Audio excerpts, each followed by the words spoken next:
This is the LatinNews Podcast. I'm your host, Richard McCall, here in Bogota, Colombia. We have a very special guest here. We're talking about Colombia and the upcoming elections, no less than Sandra Borda, Associate Professor at Los Andes University in the Department of Global Studies and Political Science. She holds her PhD from political science at the University of Minnesota and is a very well respected and renowned political commentarist here in Colombia and internationally. So it's a great honor to have you, Sandra, here on the LatinNews Podcast. Thank you so much for the invitation, Richard. It's a pleasure to be here. Where to start? I'm in Colombia. This is where I've been located for 20 years, and I get very involved in the minutiae of Colombian elections. And I think we say every 4 years that this election is the most important election of all time in Colombia. But this time, it feels particularly significant as it represents either a possible continuity of the project that is the Gustavo Petro presidency, or a break from this experiment of turning left to go back to the right of the past, the kind of Uribista model. So maybe perhaps you could give us your overview. I think that to begin with, there's a tendency to say that every single electoral process is the process that it's going to change everything in the country. And this is a particular thing here in Colombia. I might say, though, that's a good strategy to bring voters to do what they are supposed to do in the middle of elections. But I don't think that this particular electoral process is that decisive in Colombia.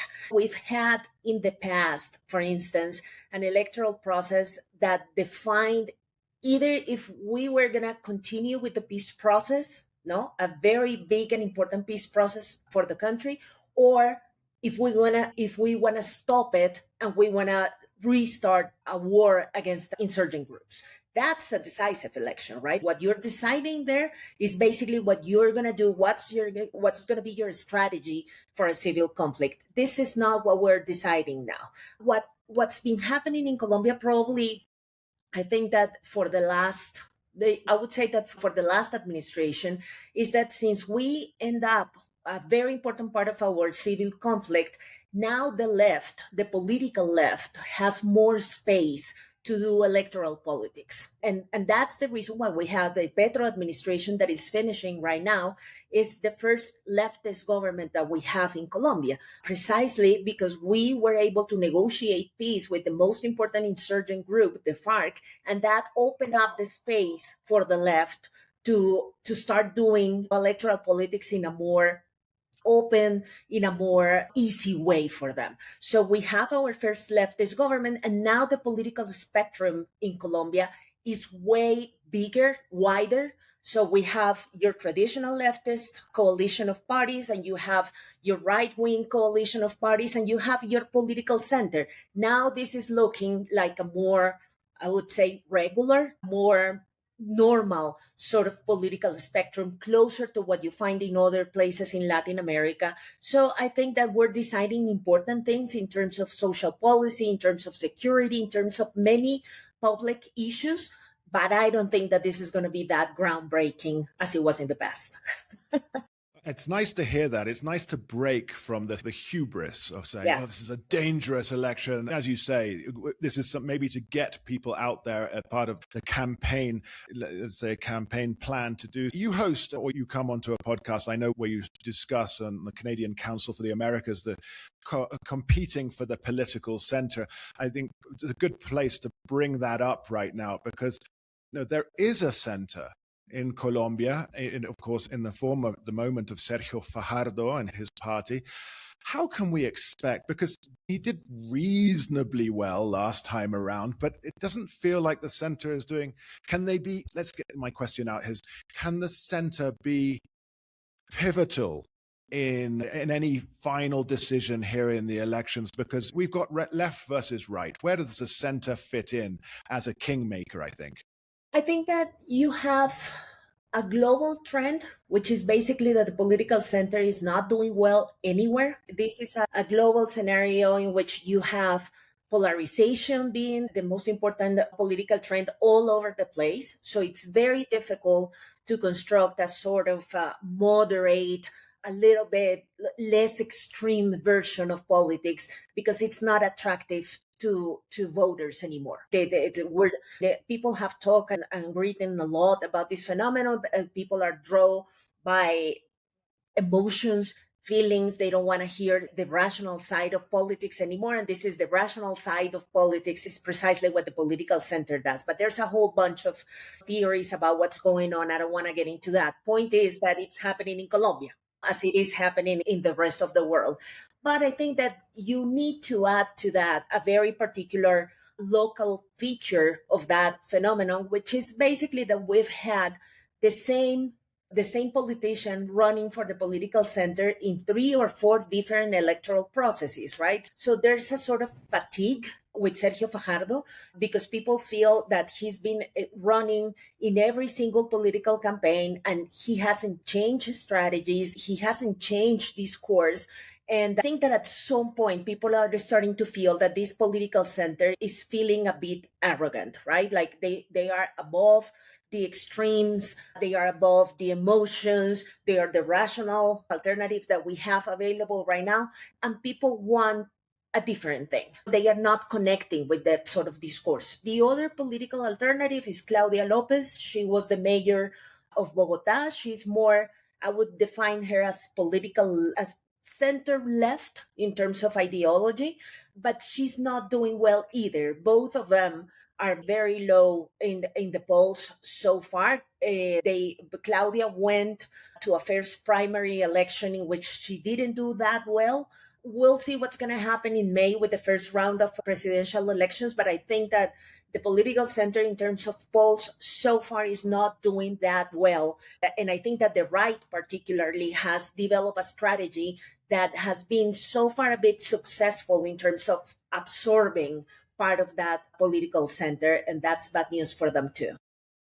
I think that's the fascinating move here. And if we segue into it, the right, so the Centro Democrático, the Democratic Center, which is a right-wing Uribista, so named after the former president Álvaro Uribe Vélez, Uribista party being led by Paloma Valencia, obviously a career politician, really. And she has picked up what we would say technically as her vice presidential nominee as someone from more or less the center in Juan Daniel Oviedo. So you see this as being a major play for the center. Yeah, it is. It is an interesting process because the Centro Democrático, the Uribista Partido, went from being one of the most important and one of the most dominant political forces in Colombia to this election being in a scenario in which they have to go through a political coalition in order to survive, right? So they are not running by themselves. They are together with many other candidates that represented the center, more opinion candidates, not coming from traditional parties. So they formed this coalition. They went to a primary election. And in this primary election, we had a very interesting surprise, which was basically that they had a lot of votes. It was from all the 3 primaries that went to the election in the same day, they were the ones that did better than the rest of the candidates. And the second surprise was that Juan Daniel Oviedo, the candidate that you're mentioning, that Juan Daniel Oviedo is your classic, how do you call this in English? The person, the economist, the technocrat. Okay. This is the person who has been in charge of the statistics agency, state agency in Colombia, the DANE. It's an economist. He's been a professor. It's a person very centered in knowledge, in being rigorous. And it's also, and I think that this is important to mention, he's also openly gay and he talks about these issues too. So it's a very interesting thing for Colombian politics, being Colombian politics tremendously conservative in this, that the right has the woman with the most chances to be president and the vice president formula openly gay. No, this is not the progressive left. This is the right. So I think that they are going to be able to absorb through the figure of Juan Daniel Oviedo and through this very particular formula, they are going to be able to absorb an important part of the center vote. And I think that this has weakened a lot the political campaign of Sergio Fajardo and Claudia Lopez, because Juan Daniel Oviedo is a very charismatic figure. He's really good in social in social platforms, really good. He's catchy. He's, as I said, charismatic. He's very good with young people. I would say that he's a center version of Mamdani, if that is possible to do that analogy. So he's doing really well, and he's new, right? Which is very important for politics right now in Colombia. And if you compare this to, as I said, the political center candidates that are almost mainstream at this point of the story, I think that he's going to be able to take many of those votes. And that, of course, is a good thing for the right. Now, many people say this is difficult because we're talking about Uribismo, we're talking about the ex-president Álvaro Uribe being the person behind this campaign. So you might say that this is a little bit centered, but the person in charge is going to be Paloma Valencia, and she is pure blood Vista. So this is still a right-wing formula. And some of the center, the more independent voters, still are very skeptical about how independent they are going to be able to work, how independently they are going to be able to work vis-a-vis and his political party. He's an elderly man, but let's be entirely honest, but he's an elderly gentleman, but he's also, he's so pivotal and so imperative to this party. And as you said, the contradictions between having a woman and an openly gay vice presidential candidate, this does create for conflict on, let's say, some sides of the right. And is this where there could be flight in votes from Paloma Valencia towards the other right-wing candidate, Abelardo de la Espriella? Do you see that happening? Yeah, that's a very interesting thing. First, about the Uribe issue, I would start by saying that in Colombia, there's a tradition of former presidents not being able to retire from politics, right? I mean, this is unbelievable. They never retire. They are active. They participate in every election, even those that promised to death that they were never going to be able, or they would never be willing to participate in politics after they retire. They are still in the middle of the race. So, all of them are there. This is a very particular feature of our political conversation that I don't appreciate, because it doesn't allow generational change, and it doesn't allow the conversation being freed of the old politics, the more traditional politics. But about the candidate, I have to say something about that, because it's a very interesting question. We're having right now, I think that it's possible to say that we have two candidates from the right now. One of them is Paloma Valencia and his formula, Juan Daniel Oviedo, which is the more mainstream, classic political party version of the right.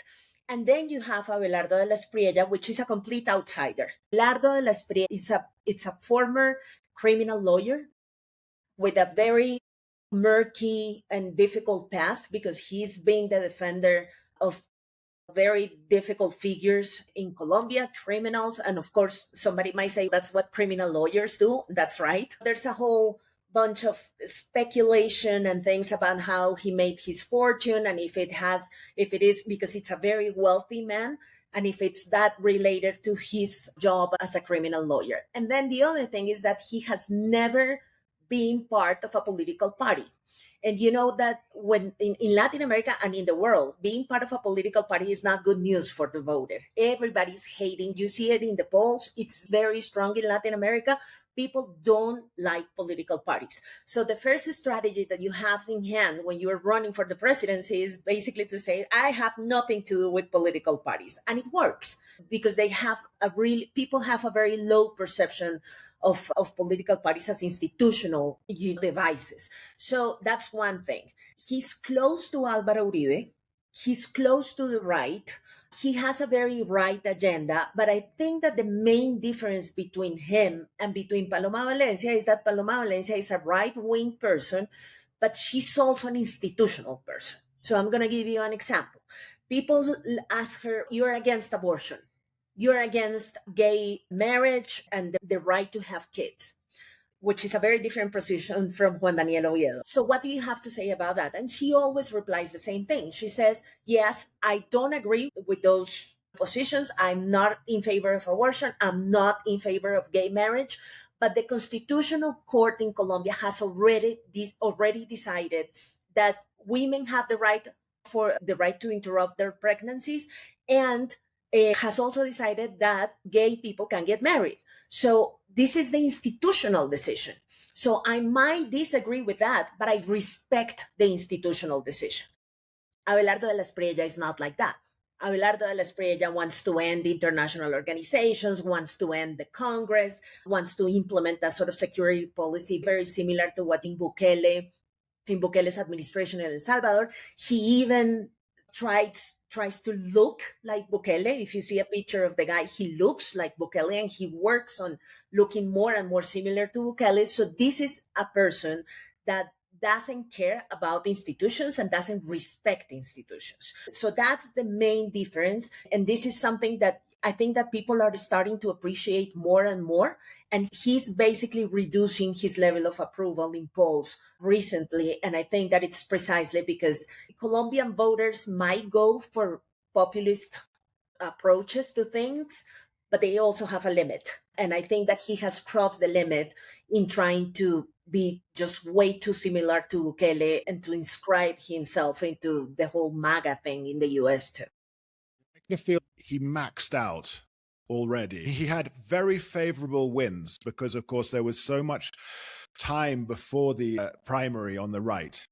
So he had very favorable wins, being the sort of I would say, the formal candidate up until a point. But of course, now that's gone out. And as you say, you even talk about this image control. Oh, go on. No, I was just going to say that add to what you just said, the fact that Colombia, as El Salvador, suffers from a very endemic security problem. So we're a fertile ground for this type of populism because people are very sick of the security problems that we're suffering from. The thing is that the Centro Democrático, Uribe's party, and Paloma Valencia have a very strong proposal in terms of security because they have done it in the past. During the Uribe administration, this country went from being half of the territory dominated by the FARC, an insurgency group, to alter completely that equilibrium and making the state stronger and more present in the territory. With problems, of course, but they achieved that. So they have very strong credentials in terms of security. Fighting against them as an outsider with a security proposal is not easy. Yeah, obviously they hold the calling card on that one. Abelardo de la Espriella's, his positive side for people was, of course, that he is an outsider, as you say. He didn't belong to a formal party. And then that allows people to ignore, I say, as an outsider, some of his more, your word, murky past and murky business dealings. But I think, yes, his polling is in decline, even with a very formal and credible and known vice presidential candidate pick, Jose Manuel Restrepo. Perhaps you could just tell he picked someone who is recognized and respected in his circles. Another technocrat. Yes. Yeah. This is Jose Manuel Restrepo comes from being the Minister of Commerce during the Duque administration. The Duque administration it was another Centro Democrático Uribe administration. This is our sort of political compass in Colombia. And he's known, he was the vice dean and the vice president and then the president of one of the most important universities here in Bogota, private universities, a university with a very good reputation. So I think that what Abelardo de la Espriella was trying to do was basically to whitewash a little bit his outsider proposal, bringing someone with experience managing the state, knowing the state from the inside, because Abelardo de la Espriella hasn't worked for the state ever. He's not been in public service. So this is a good strategy. The thing is that if you compare Oviedo with Jose Manuel Restrepo, they are both technocrats, but Oviedo is a great politician. Jose Manuel Restrepo is not, right? And Jose Manuel Restrepo is a very calm, down-to-earth, sort of academic guy. And we academics are not very good at politics. I know about that. And it's going to be very difficult to compete with that Oviedo alternative. But I think that Restrepo is a person that is going to bring some cool air to the La Espriella campaign. Although I think that his capacity to bring new voters to the campaign it's limited. It's not that important because part of the problem with these sort of profiles in politics is that The people who know them know that they are really good, that they have a lot of knowledge and experience, but not many people know them in Colombia. A minister of commerce, of international commerce, is not actually a very salient figure in Colombian politics. So my guess, no, that's what the polls say, is that many people in Colombia don't know who he is. Also, if you were to know who he is, he's also saddled with the baggage of the Duque administration. He was Minister of Commerce during, I guess, 2019 and 2021, when we had nationwide strikes and protests, sparked by a lot of desires around tax reform, amongst many other things. But tax reform was... And I think that if the aspiration was to bring through the Duque administration a person who would bring a bit of the Uribismo into the campaign, that's not going to work, because Duque was never a person with a good relationship with the Uribismo and the Centro Democrático, right? He was a member of this party. He was elected with this party, but he didn't have the sort of relationship with Uribe that Paloma Valencia has. So he wasn't a strong figure within the party. And if the party has to decide if they go with the Uribe guy or if they go with Paloma Valencia, I think that the decision for them is very easy. Yeah, it's a good moment then we've discussed the right wing, and we'll come back to them because there's plenty to talk about. But of course, we have to talk about the continuity candidate, the Pacto Histórico, Iván. On the left, of course, very much a very popular figure the left is an interesting figure, of course, because for so long, the left was tarred by what had happened and what has happened in Colombia with the guerrilla conflict, the ELN, the FARC guerrillas, and so on. And Iván Cepeda himself is a fascinating figure, an orphan of the conflict. His father was in Unión Patriótica and assassinated, so a left-wing group, and now he will get... We know that the left will always get 33%. He's doing well in the polls, but he hasn't grown as to be perhaps expected. Perhaps you could talk about Iván. Yes, he's a person that comes from the very core of Colombian left. He's been a militant his whole life. He's been in Congress representing this left forever. He's a very well-known congressman. He's a political enemy, but almost a personal enemy of Álvaro Uribe, right? His nemesis. He's the guy who started a whole judicial process against Uribe. He was the one who was about to put Uribe in jail. So this is a figure that the right hates in this country. I would say that even more than Petro. So he's a very interesting figure because at the very beginning of the presidential race, many people say, we don't think within the left, including the president, that maybe this is not the best candidate, right? Because we might need someone a little bit more pragmatic, someone able to bring some of the center voters on board, maybe with a more pragmatic, with more capability to negotiate, something like that. And once the whole race started, he became stronger and he went to a primary and he got a lot of votes, almost 2 million votes. So that was it. That was the end of the conversation within the left. Everybody, some might like it, some might not, but they decided that this is the candidate that they are going to run. He had some people within the left, Roy Barreras, a professional politician that has been part of the right, the center, and the left, all at the same, during the same Ambassador career. to the United Kingdom. Yeah, exactly. So he was trying to get into the race and finally couldn't do it. Many people tried to compete with Iván Cepeda and they couldn't do it. One of the reasons why some people in the left don't like the idea of him being the candidate is because part of what's happened during the Petro administration is that Petro has decided to co-govern with some members of traditional parties, with some, I would call them professional politicians. Roy Barreras is one example. Armando Benedetti, his right hand, is another example. You have figures that are very polemic because they have been part of corruption scandals. People don't appreciate the way they do politics because they do clientelism. It's a very traditional way to do politics, and people in the left think that they don't represent what the left actually is about, right? change, a different way of doing politics, being clean, transparent, no corruption, etc., making a big difference vis-a-vis the traditional political parties in Colombia. So the fact that Petro has decided to bring these people on board and govern with them and make them part of the movement, people like Cepeda and the people who surround Cepeda don't like it that much. So my guess is that a government with Cepeda would be a government that way less pragmatic and way less willing to negotiate with traditional politicians.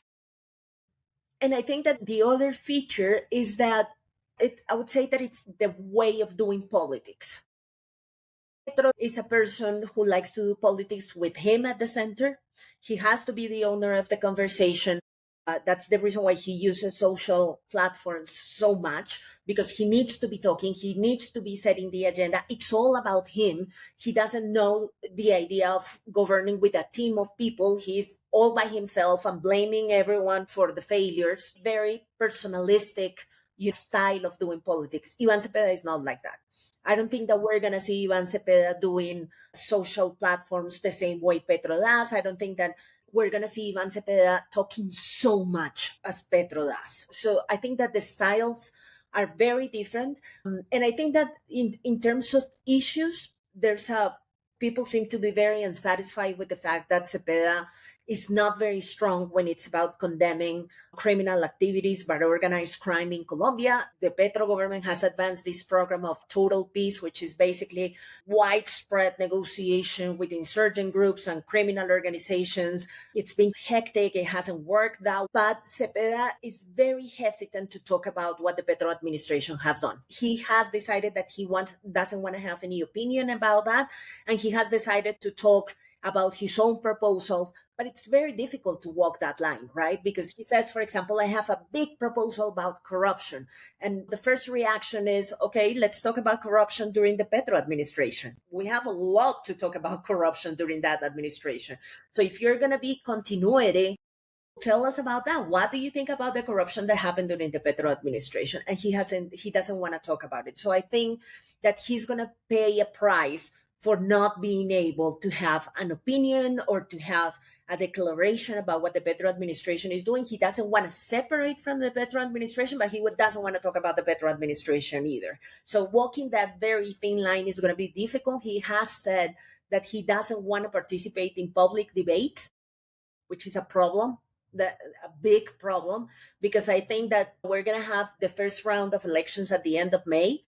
And I'm pretty sure that if things keep going the way they have been going so far, we're not going to have a public debate between candidates, which is just amazing. How are people supposed to decide who are they going to vote for if they don't know the platforms and they are not able to contrast the different proposals that they bring to the table?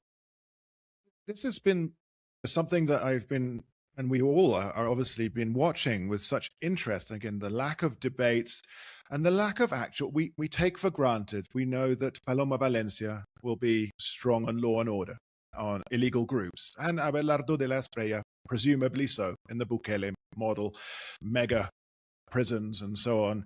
And Iván Cepeda, we would assume, socially minded. But actual, genuine policy is very far from the debate right now. It seems more about personalities and the past. This is the Petro candidate and this is the Uribista candidate. This is not good for, as you say, for democracy and for voters. And I think when you talk about Iván Cepeda walking this very fine line, not criticizing his predecessor if he's elected and not really pushing the envelope, it hasn't allowed him to build on, he's increased his percentage in the polls, but not massively, not in the same circumstances as others. Do we feel that unless Iván Cepeda makes a stand, and do we feel that his campaign is stagnated? I think that might be true, but not only for him. I think that there are two problems here. The first one is that the whole electoral conversation right now is being dominated by the president. Yes. He's the one saying what topics we're supposed to talk about. He is the one basically defending his candidate, doing politics, even though that's forbidden in Colombia by constitution. But he's being part of the whole electoral process. And then you have the other candidates from the center and the right. All they do every day, 24/7, is just basically reacting to what Petro says, right?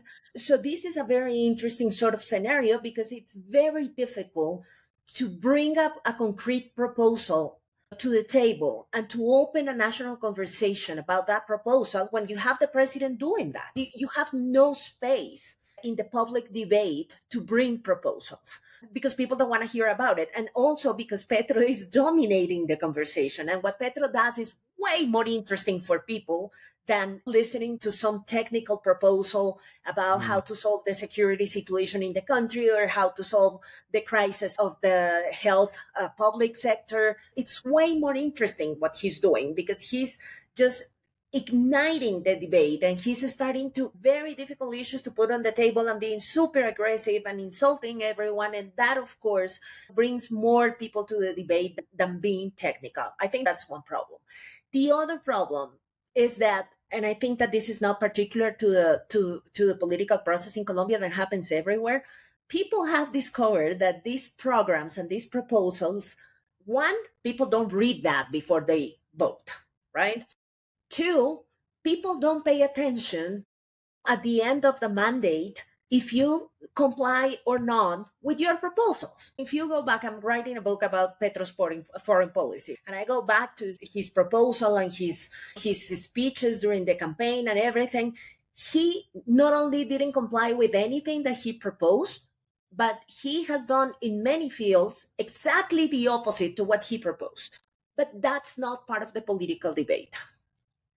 People don't do that. They don't go back and review and do an analysis. They did this, they don't do this. This is the percentage of things that they did. They don't do that. So I think that political candidates and their campaigns have discovered that paying that much attention to proposals is basically a waste of time when the public conversation is a conversation about a whole different thing. It's a conversation in Colombia because we have this left and right sort of spectrum polarized at this point. All we're talking about is social class issues. This is very important. Are you privileged or you're not privileged? What you're saying is the result that you know of the fact that you're privileged or that you're not. Many post-material stuff, feminism, race, a whole bunch of very interesting debates, but debates that are not translated, as you said, in public policy proposals. So I think that's going to be a problem because I think that whomever wins is not going to has two problems. The fact that they don't have the picture very well constructed to know how they are going to move in the next 4 years, but also they are going to deal with a Congress that it's going to be very difficult because in the past, in Colombia, it was very normal that the Congress was always on the side of the president. It was the same political class. There was a whole transactional approach to the whole thing. And presidents, every time that presidents wanted to do something, they always had the political class in Congress on their side. That's not the case with Petro anymore. And I'm pretty sure it's not going to be the case with whomever wins the next election. Yeah, and that's an incredibly important point there from the legislative elections to see how Congress and the Senate obviously panned out. I wanted, before we moved on, and we mustn't overlook, is the vice presidential nominee for Iván Cepeda, Aida Quilqué, a very practiced politician, but again, not someone who brings more votes for the table, but a direct target, if not at Paloma Valencia and history. Perhaps you could talk about that. Yeah, Paloma Valencia and Aida Quilqué come from the very same department in Colombia, El Cauca, but they come from completely different backgrounds. Paloma Valencia is the granddaughter of a former president in Colombia, the granddaughter of a former president in Colombia. She's part of the dominant class in Cauca. In that department, you have a very strong racial division. You have an elite, a white elite, no? And you also have a very big and important indigenous community, very organized nowadays. And there's a tension. There's a social and political tension, your classic neo-colonial or post-colonial sort of tension. And of course, Paloma Valencia in the past had made very strong proposals about how to manage land and about how to manage the relationship with the indigenous communities. She has a very strong stance that I would qualify as against those communities in the past. She's been trying to reconstruct that sort of approach in the recent election, saying that she respects a lot Ayuda Quilcue. Ayuda Quilcue, of course, is one of the leaders and the members of this indigenous community in the Cauca. So the logic behind picking her for the vice presidential formula of the left is a very interesting logic. But Paloma has decided to say, this is a person that I've interacted with. She's a person that she's a member of an indigenous community. I appreciate and I admire the sort of job that she does. So she's trying to twist a little bit the past in order to have a different sort of conversation with her. And you're right that Ayuda Quilcue doesn't bring new votes to the left. But I think that the sort of formula that they are trying to use this time is very similar to the one that Petro used, reluctantly, because he wasn't convinced about this either, which was basically to pick a vice presidential formula, Francia Marquez, that represented African-American, Afro-Colombian communities here. And she's been part of civil society organizations for a long time, working on environmental issues and human rights issues. And middle classes in Colombia that didn't like that much Petro, definitely like Francia Marquez, right? So she brought many middle class, intellectual, that type of vote to the table, and that was useful for Petro. Unfortunately, she basically occupied a very marginal role during the Petro administration. She was constantly in tension with the president, and basically the government didn't allow her to do all the things and to advance all the plans for her community that she was planning to advance. Hopefully it's not going to happen the same thing with Ayuda Quilcue, but I think that the message is the same one, which is basically we need to bring to the political table and to the state sectors in Colombia that haven't been part of power and haven't been part of the bureaucracy in the past. And I do think that this is a very compelling objective. I really appreciate that our political spectrum is way more diverse than it was in the past. To bring los nadies, as Francia Marquez said, to the nobodies, the unrepresented people. It is a fascinating battle that is taking place, of course, and perhaps using that word, but in these elections. And I think we should mention that now we are 10 years on from the peace accords in 2016. So this is the first elections where the FARC, or the former FARC, the Comunes, or the Revolutionary Armed Forces of Colombia, don't get the mandatory seats again as drawn up in the peace accords in 2016. Their political participation has basically zero, isn't it? They don't have any. Did they get any seats at all? No. So no, they are going to disappear as a political party, and that's part of the game. So if you say we want the political we want the political spectrum in Colombia to open up and make space for everyone, and you sign up a peace process with an insurgency group, and you tell them we're going to give you the chance to become a political party and to be part of this whole process, but they don't do well, it is what it is. That basically means that Colombian society was never in favor of the political proposals and the political platform that they brought to the table. So they cannot complain that they didn't have space to participate. They did have space. They had a very privileged space because they didn't have to go to elections. They had those seats in Congress for them as a result of the peace process. And they were part of the presidential coalition. They were part of this leftist coalition that supported Petro. But none of those things was enough for them to consolidate as a political force. And as a result of that, they are going to disappear. Now, we do have a problem, which is basically that they are not going to have political representation, but simultaneously, we have had two governments that have refused, and I'm talking about the Petro administration and the Duque administration, to implement the peace process. And that's putting at risk former members of the FARC that are not politicians, people that basically left the arms and are willing to be part of the productive force and want to work and have a normal life. And they are at risk because since the state hasn't been able to implement the peace process that they were supposed to do, they don't have protection and they are being threatened by different criminal organizations and insurgent groups that were enemies in the past. So that, together with not having political representation, is going to be an issue that the next government is going to have to solve. It's a good place to wind this down, Sandra. If you were to, I asked this of many people, of course, I've asked this in the Brazilian elections, the Peruvian elections, Ecuadorian elections that we passed a couple of years ago. But if you were to place a bet, if you were a gambling academic, who would you bet on being the next president of Colombia? I think that if the behavior that we've seen of these political forces in the polls were closer to what we saw 4 years ago or even 8 years ago, I would dare to bet. But the problem is that we're having very mixed results in the polls. We have some polls that say, especially the issues with the second round, right? Because in the first round, more or less every single poll is saying the same thing. You have first Cepeda, he's not going to be able to make it in the first round, apparently, even though they say that they will, but they always say that.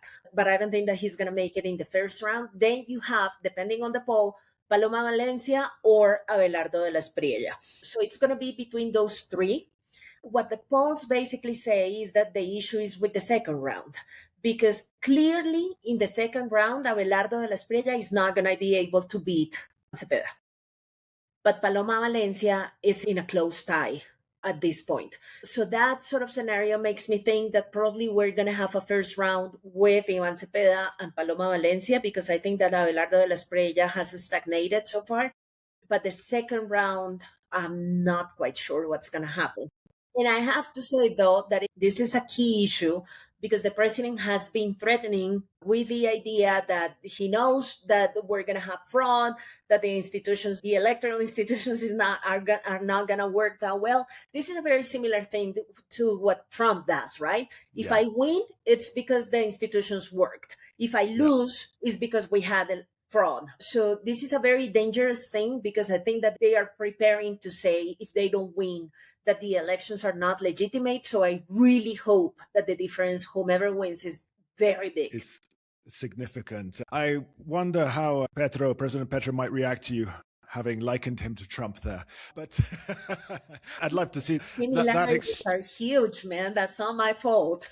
Yeah, that war of words over Twitter at 3 a.m. in the morning would be a great one to watch. It will be a relief to have a president in power who does not govern by Twitter and debate by Twitter, because it's that situation of waking up every morning and going, oh, good Lord, what now? That not to mention the institutional damage of governing that way. So, yeah, it would be a relief. I agree.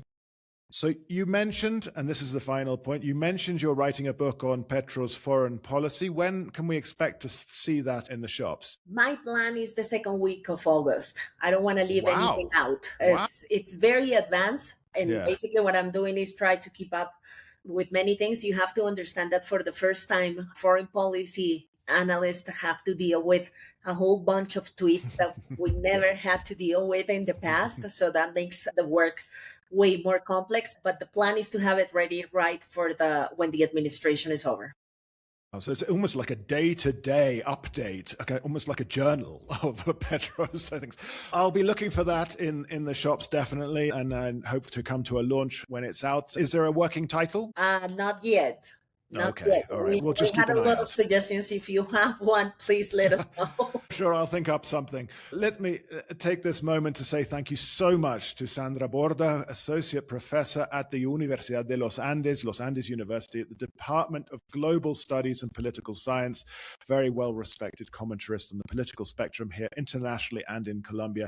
It has been an absolute pleasure discussing this with you, and I will be looking forward to your updates and your commentary in the coming weeks as we close in on the elections. Now, thank you so much, Richard, for a great time and a very nice conversation. Thank you.